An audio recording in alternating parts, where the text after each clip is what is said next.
Words of prayer aim to calm the fear that fills this North Suburban church.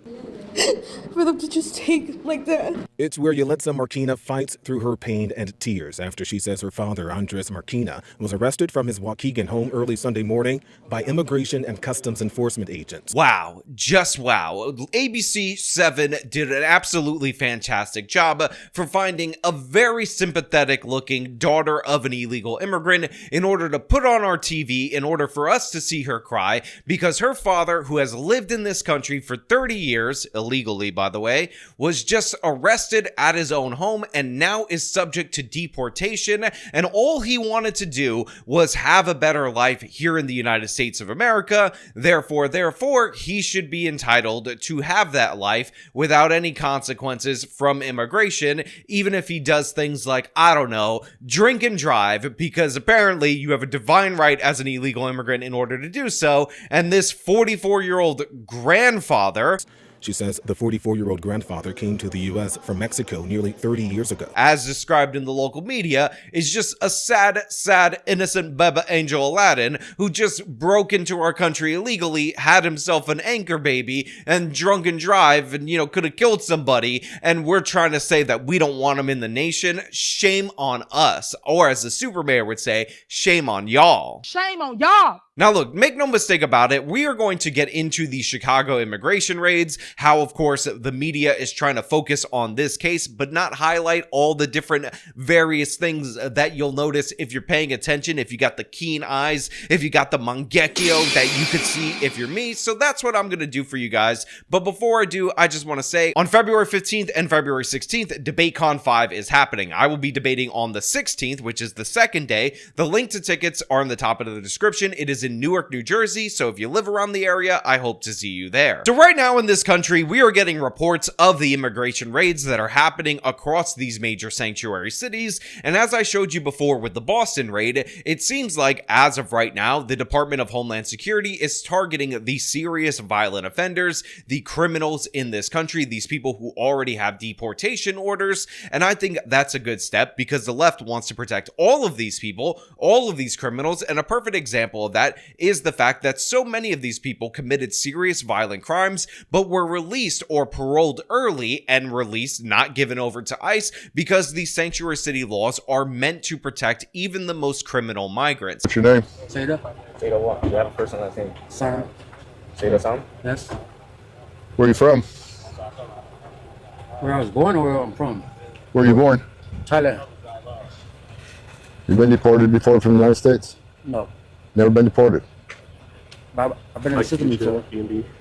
Yeah. Yeah. What have you been charged with Shots fired. before? I'm not gonna say nothing. I'm gonna talk to my lawyer. Yeah. Are you a citizen? My mom's a citizen. Your mother's a citizen? Yes. But you're not? Nope. But you've never been deported before? You Dr. Phil. You got Dr. Phil. Yeah? How do you know me? No, I seen Dr. Phil, on TV. Yeah? Yeah. Yeah.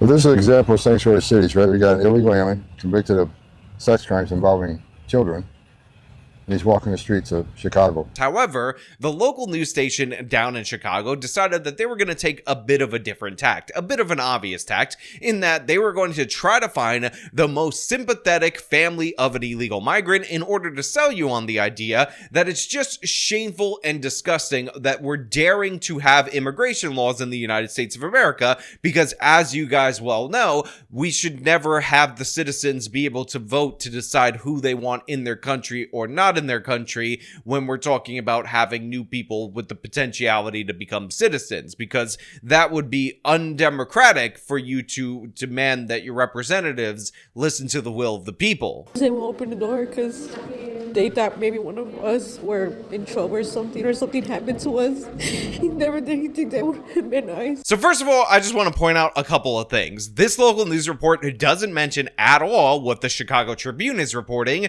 which is that this man, Andres Marquina, was a drunk driver. The reason why he is on the list of people that are subject to deportation is because he was arrested for drinking and driving, putting other people in danger. That's what this man did. That's what he did with the gift of being being in this country illegally, and guess what? The city of Chicago is protecting him. On top of that, I will also point out that this woman right here is what we would call an anchor baby, the child of an illegal who has citizenship. Of course, she is able to enjoy all the privileges of that citizenship due to the fact that this man broke the law. So if he cares about the future generations and defending them and all that, congratulations, you were able to sneak your kid in under the radar and able to actually get something out of this country that a lot of people struggle in order to have. You got a free pass for her, and she decided to utilize that free pass by having a child also at a young age, making you a 44-year-old grandfather, which seems a little bit weird.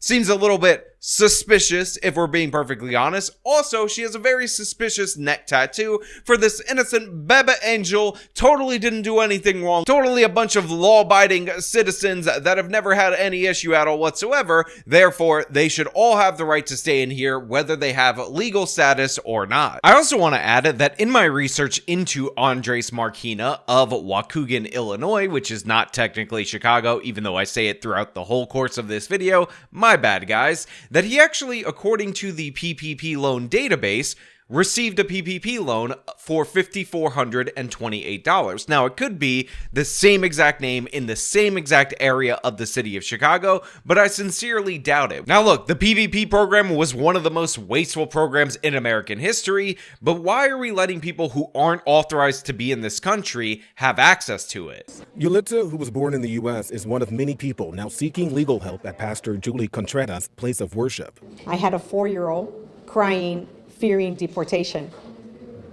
That is not making America great again. So here you have an attorney that was shown hugging the woman that we talked about earlier, you know, the one with the father who is a drunk driver in the city of Chicago and being protected by the city of Chicago's sanctuary city laws for years, despite the fact that he put people in danger when he was drunk driving. And she says, oh my God, as an attorney, I had a 4-year-old little Beba client that was just afraid of being deported on her own. Now, how this 4-year-old knew what was going on in American politics, how she was told to be afraid of this and whatnot, God only knows. It seems like this is a story of something that never happened. But of course, this lady is saying, look, you don't make America great again by deporting serious criminals out of the city of Chicago. And again, they decided to highlight this particular case, obfuscate what this guy actually did, his criminal record, and potential other crimes that he may have committed, and not highlight the actual operation, which, by the way, was filmed with Dr. Phil, where one of the first people that they confronted was somebody who is a child molester who was subject to deportation from Thailand and may have already been deported before,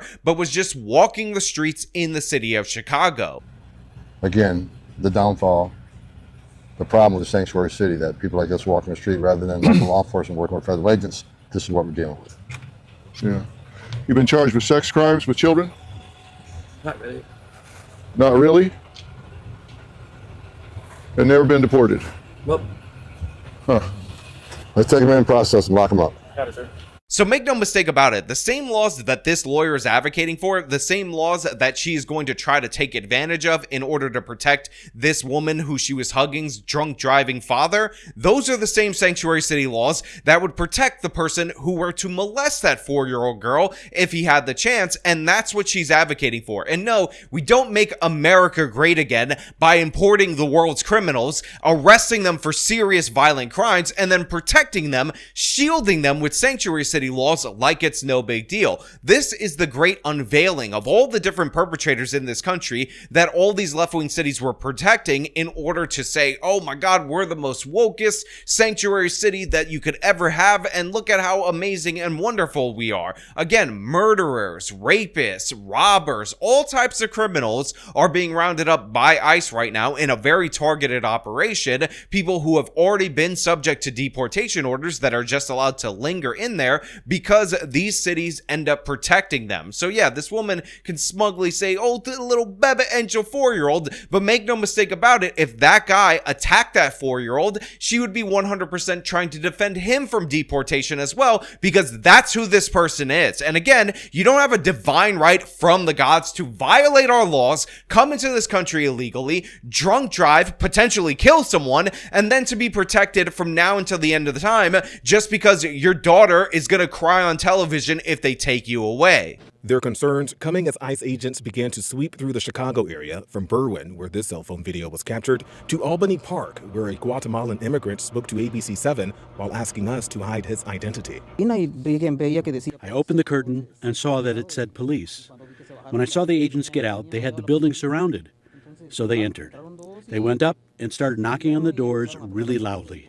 My children started crying. The fear is that they will detain other people around them, maybe that live there or maybe that just happen to interact with them. And that's why it's important that folks know their rights and they don't have to answer any questions. So again, they bring us another person who's from Guatemala, and he's like, oh my God, I was so scared when they were knocking on the doors. I have my little children in this country. I'm just here for a better life. When the fact of the matter is, being here for a better life is no excuse to violate our laws. And look, I understand the American experiment is wonderful. We have a great nation, lots of opportunity. I get why these people want to come here, but do we have immigration laws or not? Do we have the right to enforce our laws or not? These are questions that we actually have to answer. I say yes, we do, and believe me, I got nothing against Latino people. Half of my family's Latino. I appreciate them and everything like that, but they have to come through the proper mechanisms. And no, you don't get to commit crimes and then get released back into the community just because that's how it's worked time and time again in these sanctuary cities. Doesn't mean that's how it's going to continue to work. So I'm glad these people are getting rounded up. And by the way, if they were just turned over to ICE from the jails, from the prisons, they wouldn't have to go into the community. The policy of Collateral, which is when they find other illegal migrants when they're looking for their specific criminal targets, is a consequence of the sanctuary city laws that every single person in this segment is advocating for. Arming people with that education in hopes they're prepared for the possible arrival of immigration enforcement. I'm already heartbroken myself, and I can't really imagine little kids whose families are breaking apart because of this. Look, we're going to see this repeatedly throughout this process. As the Trump administration ramps up these deportation efforts, they're going to trot out crying person after crying person. And I don't want to encourage people to be cruel to these people that are losing their family members, because obviously that is a sad state of affairs for that individual family. But the fact of the matter is, serious violent felons, it should be a no-brainer that these people are tossed from this country. People who get arrested over and over again, no-brainer that they should be tossed from the country. And the thing is, every time we want to have a conversation about long-term people who have been here, who haven't violated any laws, who have contributed to this country, and what we should do with them, especially if they're talented, smart, hardworking people, we can't have that conversation until we actually deal with these criminal migrants that are just trying to come in under the amnesty that these people are proposing. So I am in favor of long-term selecting for who we have here, who we want to become citizens or permanent residents based on what they've contributed even after they've come here illegally. Obviously, there are biases for people who come at young ages and might not even know that they're illegal. Sometimes they're called dreamers in the left-wing like ecosphere,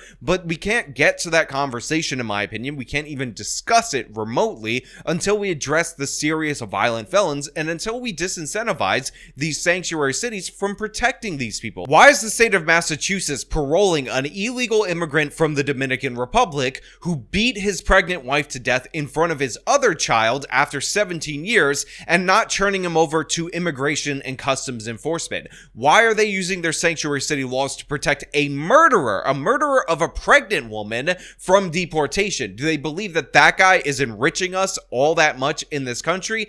Absolutely not. Ridiculous and absurd. Get him out of here. If you're a serious violent felon, again, there should be no question about this. That's why these deportation efforts need to occur. They need to be filmed. People need to know what these people were charged with, what these people were convicted of, because if you don't have your camera crews out there, if you don't confront these people and put out your own narrative, you're going to have things like this ABC7 segment where they're like, oh my God, he was here 30 years. What a sweet 44-year-old grandfather. Just such a wonderful guy. He's so swell in every way. All he likes to do occasionally is drunk drive in the city of Chicago and potentially kill people. But is that really a crime? Look at this crying woman and tell me that you're upset about maybe getting killed by this illegal immigrant who likes to drink and drive. Anyway, that's all I really have for you guys today. Thank you so much for watching. If you like this video, show them by leaving a like, subscribe for more content, follow me on my social medias, support me via the support links in the description of this video. This has been me talking about the madness and propaganda from the left-wing media.